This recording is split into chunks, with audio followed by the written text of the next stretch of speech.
종합제 TV 시청자 여러분 안녕하십니까. 2019년 11월 1일 새벽 0시 10분입니다. 이제 11월, 12월 두 달밖에 남지 않았습니다. 아직도 10월 국민혁명의 열기가 이어지고 있습니다. 10월 3일, 10월 9일, 10월 25일 광화문 일대는 애국 시민들의 함성과 열정으로 뒤덮였습니다. 국민들이 들고 일어났습니다. 그리하여 자유민주적 기본 질서를 최고의 가치로 생각하는 우리 헌법 정신을 수호하고 문재인 정권의 반헌법적, 반국가적 행패를 규탄하고 조국 구속, 문재인 아웃을 외치는 함성이 뒤덮였습니다. 여기에 굴복한 문재인 정권은 조국을 사퇴시켰지만은 다시 공수처라는 괴물을 하나 만들어 가지고 독재적 권력을 구축하려고 하고 있습니다.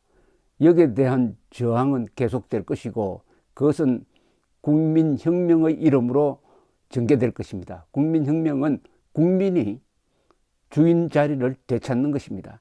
지금 민중이란 이름으로, 사람이란 이름으로, 촛불이란 이름으로 국민을 주권자 자리에서 몰아낸 이 정권과의 싸움은 계속될 것입니다. 이런 과정에서 문재인 정권이 내부적으로 상당히 흔들리고 있습니다. 그런데 이 자유한국당의 지지율은 거의 오르지 않고 있습니다. 황교안 대표의 지지율도 거의 오르지 않고 있습니다. 문재인 정권의 지지율 평가는 떨어지고 있는데 그게 자유한국당으로 가지 않고 있습니다. 보수층은 현상 유지, 중도층이 늘어나고 진보층이 줄어든 게 큰 특징입니다. 이게 10월 국민혁명의 진정한 혁명성입니다. 국민이 이제는 화를 냈습니다. 그런데 자유한국당의 문제가 심각하다고 생각합니다. 왜냐?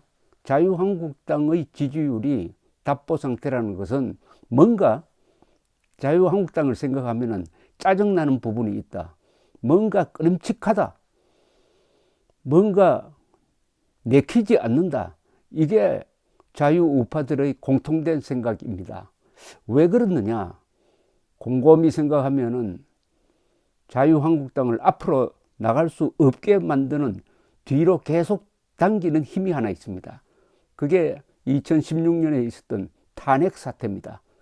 그리고 탄핵 사태는 지금도 계속되고 있는 게 탄핵 사태의 희생자인 박근혜 전 대통령이 지금 감옥에 있다는 사실입니다. 그 유탄을 맞은 이명박 전 대통령은 지금 보석 상태로 있지만은 사실은 집 바깥으로 나오지를 못하고 있습니다. 두 전직 대통령이 부자유합니다. 그리하여 두 전직 대통령의 약 9년 통치 기간을 완전히 적폐의 시대로 무시하고 대한민국의 주류 세력을 밀어내고 대한민국의 주인을 바꾸려고 하는 이 책동은 계속되고 있습니다. 그런데 자유한국당은 탄핵 사태의 피해자가 아닙니다. 탄핵 사태의 가해자입니다. 탄핵 사태는 당시 새누리당 안에 탄핵 찬성파가 야당과 손잡고 국회의원 의석수의 3분의 2 이상의 의결로 탄핵 소추를 결의하였으므로 가능했던 것입니다. 그것이 2016년 12월 9일이었습니다. 그러니까 탄핵은 새누리당의 이른바 비박계, 박근혜 전 대통령을 싫어하는 비박계가 주도했던 것입니다. 이것은 한국 정치 사상 유례를 찾아볼 수 없는 이념적 배신이었습니다. 그런데 그 문제가 그때 탄핵을 찬성했던 60여 명의 국회의원이 지금 자유한국당 안에 있습니다. 동시에 이 탄핵을 막지 못했던, 막으려는 노력을 거의 하지 않았던 이른바 친박 의원들도 같이 동거하고 있습니다. 그럼 친박 의원들은 국민들로부터 박수를 받았나? 오히려 탄핵 찬성파보다 더 욕을 먹는 면도 있습니다. 박근혜 전 대통령을 보호하기 위한 아무런 노력도 하지 않고 숨어버렸다? 비겁자다. 탄핵 사태의 한 원인이 되는 2016년 4월 공천 때 친박 세력이 뭘 했느냐, 이렇게 국민들은 보고 있습니다. 그러나 당사자들은 만나기만 하면 서로 내가 잘못했느니 당신이 잘못했느니 이렇게 싸우고 있습니다. 이러니까 국민들이 그 문제가 끄림칙해서 도대체 자유한국당을 전폭적으로 밀어주고 싶은 마음이 생기지 않고, 그러다 보니까 자유한국당 국회의원들, 황교안 씨는 국회의원이 아니지만 황교안 대표와 나경원 원내대표가 지휘하는 이 자유한국당 국회의원들 또한 행동에 큰 제약을 받고 있습니다. 탄핵 이야기만 나오면 피해가려고 합니다. 박근혜 전 대통령 이야기만 나오면 덮으려고 합니다. 일단 덮고 가자, 정권을 잡고 보자, 이렇게 이야기합니다. 그런데 문제는 박근혜 전 대통령 문제, 이명박 전 대통령 문제, 이 탄핵 문제를 덮고는 총선에 이길 수도 없고 대통령 선거에도 이길 수 없다는 이야기입니다. 이걸 덮고는 보수층의 마음을 한 곳으로 모을 수가 없다는 데 크나큰 고민이 있습니다. 또 이게 덮는 사람 자신이 뭔가 죄를 짓는 느낌을 줍니다. 어떻게 할까요? 이게 정말 고민입니다. 이거 잘못 처리하면은 총선 대선이 또 탄핵 사태, 2016년의 탄핵 사태에 대한 시비로 또 갈라지고 또 지고 하는 일이 예정되어 있습니다. 지나간 세월을 비판하면은 무슨 의미가 있는가 하지만은 복귀를 해보면은 자유한국당이 시기를 놓쳤습니다. 정권을 잃은 지난 2년 동안에 왜 이 문제를 당내에서 머리를 싸매고 토론을 해가지고 결론을 내리지 못했습니까? 당론으로 결론이 나와야 될 것 아닙니까? 저는 그런 노력도 해보았지만은 친박 비박 사이의 감정의 골이 워낙 깊고 내가 잘못했다고 말하는 순간 정치적으로 매장된다는 그 공포감 때문에, 그러나 비상대책위원장이라든지 이런 분들이 탄핵에 직접 관여하지 않았던 분들이 어떤 결론을 도출할 수 있었는데 그 시간을 놓친 게 아니냐 하는 생각도 들 정도입니다. 그러나 이것을 덮고는 나갈 수 없다고 한다면 정면 승부로 12월 9일에 이 문제에 대해서 자유한국당이 결론을 당론으로 채택할 필요가 있지 않느냐 하는 생각이 듭니다. 한 A4 용지 한 장의 문장으로 이 문제를 정리하고 넘어가야 되지 않을까 하는 생각이 듭니다. 그 전제 조건은 누가 잘못했다, 잘했다, 책임을 지운다 하는 것으로는 안 됩니다. 누구를 몰아내기 위한 것이 아닙니다. 누구를 몰아내기 위한 토의는 그 자체가 불가능할 겁니다. 그러나 역사적으로 정리를 해야 된다 이거죠. 역사적으로 정리해야 되는 것은 박근혜, 이명박 시대를 대한민국 역사에서 지우려고 하는 좌익 세력에 대한 대답입니다. 절대 지울 수 없는 굉장한 성취가 있었던 9년이라는 것을 확인하기 위해서는 탄핵을 엄정하게 역사적으로 평가해야 됩니다. 저보고 평가하라면 이렇게 하겠습니다. 탄핵 사태를 가져온 새누리당 그리고 박근혜 전 대통령의 정치적 무능을 스스로 인정해야 합니다. 정권을 놓치는 것, 정권을 빼앗기는 것 이상의 정치적 과오는 있을 수가 없습니다. 그리고 그 출발점이 된 2016년 4월 총선 공천 과정에 대한 잘못을 인정해야 합니다.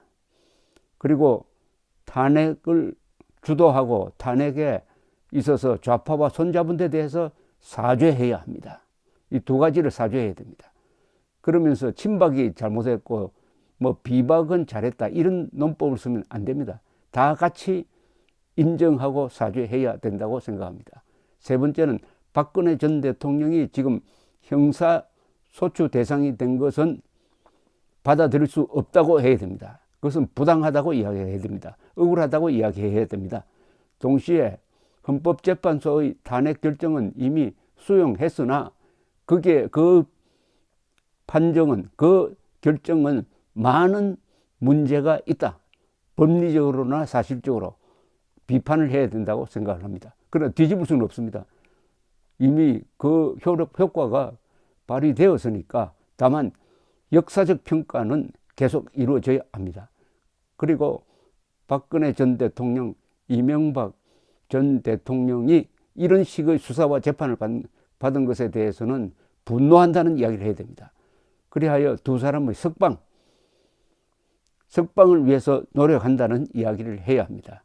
그리고 이명박 박근혜 시대는 절대로 지울 수 없다는 이야기 해야 됩니다. 이런 잘못을 스스로 인정을 하고 같이 인정하는 거죠. 같이 인정을 하고 그 다음에 해야 될 일은 뭐냐? 역사 앞에 죄인이다. 그러니까 이 죄값을 뭘로 갚겠느냐? 그것은 총선 승리로서, 대선 승리로서 갚겠다. 처절하게 싸우겠다 하는 다짐을 내어 놓아야 합니다.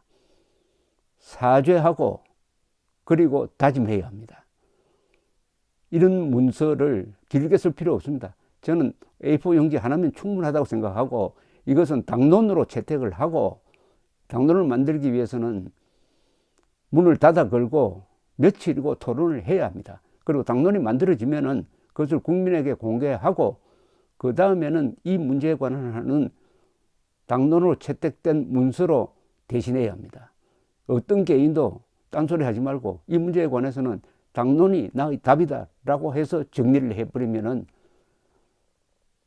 국민들이 이해를 하고, 그 다음에 일단 정리가 되었으니까